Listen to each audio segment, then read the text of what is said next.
आखिरकार भारतीय सिनेमा की सबसे बड़ी और महत्वाकांक्षी फिल्मों में से एक रामायण का पहला टीजर रिलीज हो चुका है और इस टीजर के सामने आते ही पूरे देश में एक ही सवाल उठ रहा है। क्या रणबीर कपूर सच में भगवान राम के किरदार को उसी गरिमा और सादगी के साथ निभा पाएंगे जिसकी उम्मीद दर्शक उनसे कर रहे हैं, या फिर यह प्रोजेक्ट भी पहले की कुछ पौराणिक फिल्मों की तरह विवादों में घिर सकता है।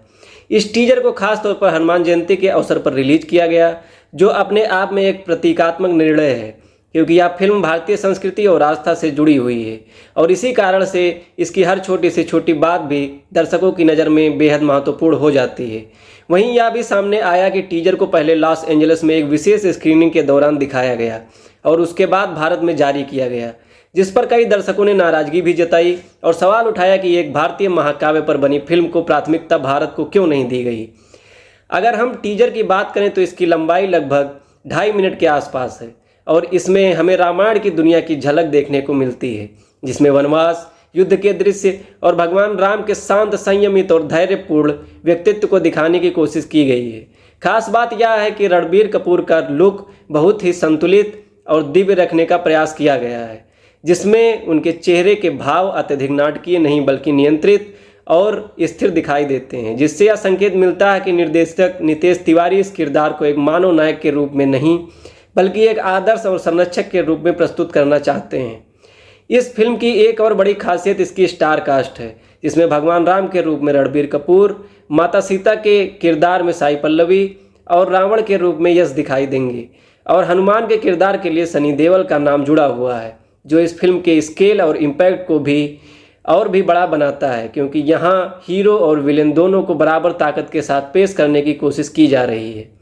अगर हम तकनीकी पक्ष की बात करें तो इस फिल्म का संगीत ए.आर. रहमान और हैंस जिमर जैसे विश्व स्तरीय कलाकार तैयार कर रहे हैं, जो अपने आप में इस प्रोजेक्ट को अंतर्राष्ट्रीय स्तर पर खड़ा करता है।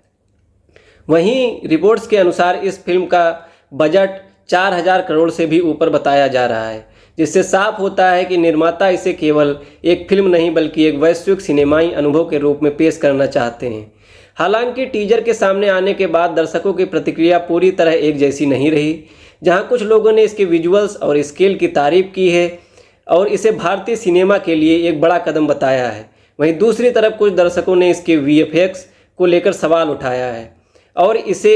अभी पूरी तरह संतोषजनक नहीं माना है। कुछ प्रतिक्रियाओं में तो यह भी कहा गया है कि यह प्रयास पिछली कुछ पौराणिक फिल्मों से बेहतर जरूर है, लेकिन अभी भी इसमें सुधार की गुंजाइश है। और यहाँ मिक्स्ड रिएक्शन इस समय इस फिल्म के चारों तरफ सबसे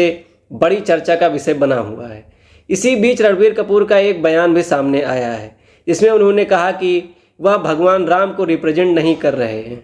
बल्कि उनसे सीखने की कोशिश कर रहे हैं, और यह बात इस किरदार के प्रति उनके सम्मान और जिम्मेदारी को दर्शाती है, क्योंकि रामायण जैसी कथा केवल एक कहानी नहीं बल्कि करोड़ों लोगों की आस्था का हिस्सा है और ऐसे में किसी भी अभिनेता के लिए यह भूमिका निभाना केवल अभिनय नहीं बल्कि एक बहुत बड़ी जिम्मेदारी बन जाती है।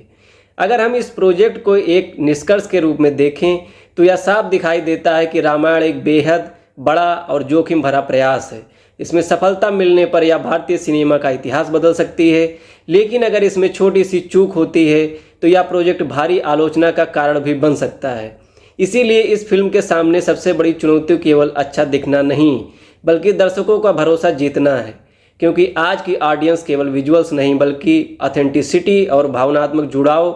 भी चाहती हैं। अंत में आप अपनी राय जरूर बताइए कि क्या रणबीर कपूर भगवान राम के किरदार में आपको सही लगते हैं? क्या यह फिल्म सच में एक ब्लॉकबस्टर साबित होगी या फिर यह उम्मीदों पर खरी नहीं उतर पाएगी? अपनी सोच कमेंट में ज़रूर लिखें, और अगर आप ऐसे सच्ची और गहराई वाले एनालिसिस देखना चाहते हैं तो वीडियो को लाइक करें, शेयर करें और चैनल को सब्सक्राइब जरूर करें। धन्यवाद।